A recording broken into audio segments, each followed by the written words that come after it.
like to recognize the Vice Chair of our Democratic Caucus, the Honorable Javier Becerra of California, which, by the way, has a 19%, over 19% food hardship rate.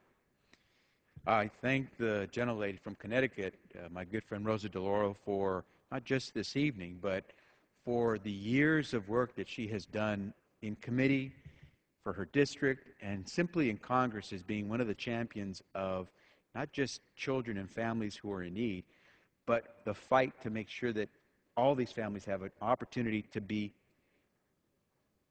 or to have access to real nutrition, not just food, but real nutrition. Because there were days when ketchup was called a vegetable, and some people made the fight to make sure that nutrition really meant good food, so that if we were going to help Americans, as we want to as good Americans, help our fellow Americans, then let's be sure we're doing it so that they end up healthy Americans as well. So we're here to talk about the Supplemental Nutrition Assistance Program, SNAP. SNAP is the acronym.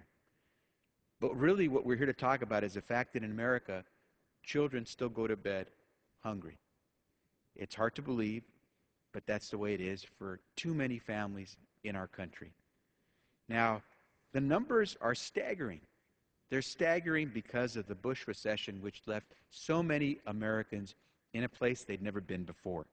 And in fact, you had to go back some 70, 80 years to find a situation like the Great Depression in America.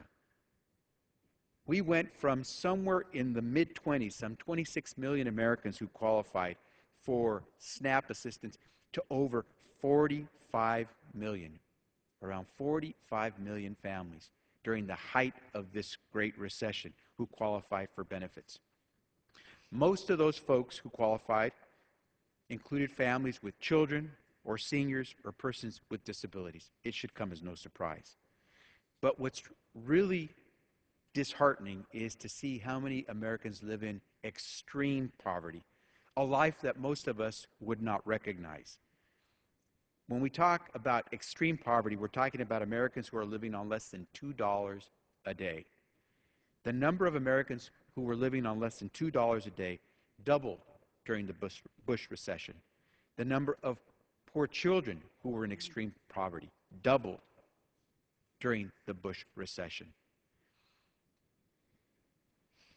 Most of the people we're talking about, as my colleagues have said earlier, are living on less than $22,000 a year as a family of four. Those in extreme poverty, obviously far less. An individual, not a family, but just an individual, we're talking about someone who would have to have an income of $11,000 or less to be able to qualify for any assistance with the SNAP program. What probably makes it most difficult for many of us here in Congress, but for most Americans, to really grapple with this issue of food insecurity and children in America going to sleep hungry, is the fact that this Congress is taking on legislation which would actually provide tax cuts to millionaires and billionaires at this very moment that we speak about food insecurity.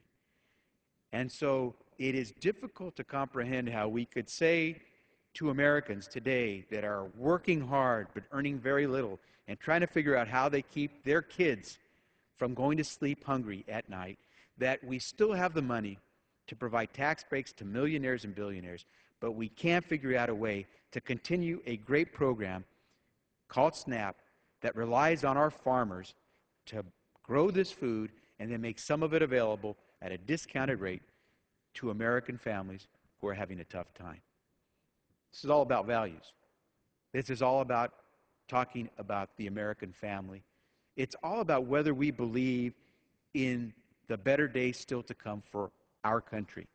I happen to be someone who grew up in a very tiny house, about 600 square foot home with my three sisters. My father got about a 6th grade education. My mother came from Guadalajara, Jalisco, Mexico when she married my father at the age of 18. They came to Sacramento, California with only the money they had in their pockets. They never once had to ask for assistance. They worked very hard. They were fortunate that they always found a way to make ends meet.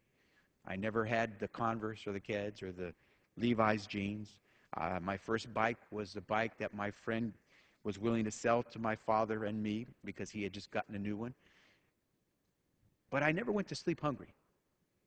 And so I will tell you right now, it's a different thing to experience something where the thing you want most before you go to sleep is a bite to eat. Too many of our kids are upset that they didn't get to watch that television program or didn't get to play on the computer very much at night. There's still too many American children who are concerned that when they go to bed, they wish they had something else in their stomach.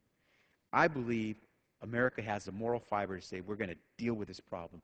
And I thank the gentlelady from Connecticut for once again making the fight, because the reality is we can figure out a way to help millionaires and billionaires continue to be successful and create the next wave of wealthy and successful Americans.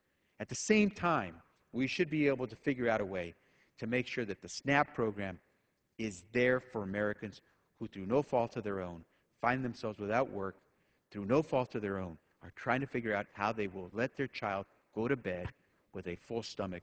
And if we do this the right way, we'll get it solved. I sat on the Bowles-Simpson Commission of a year and a half ago, which found a way to make $4 trillion in savings in our budget. It did not touch the SNAP program. I sat on the Super Committee, which was supposed to also fashion a budget deficit reduction. That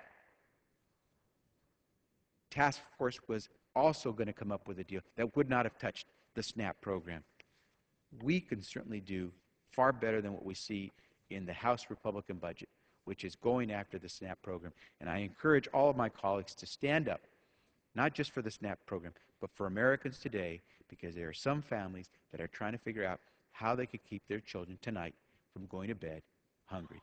And so I thank the gentlelady from Connecticut for all she has done for so long to champion this issue for America's families. And I yield back the balance of my time.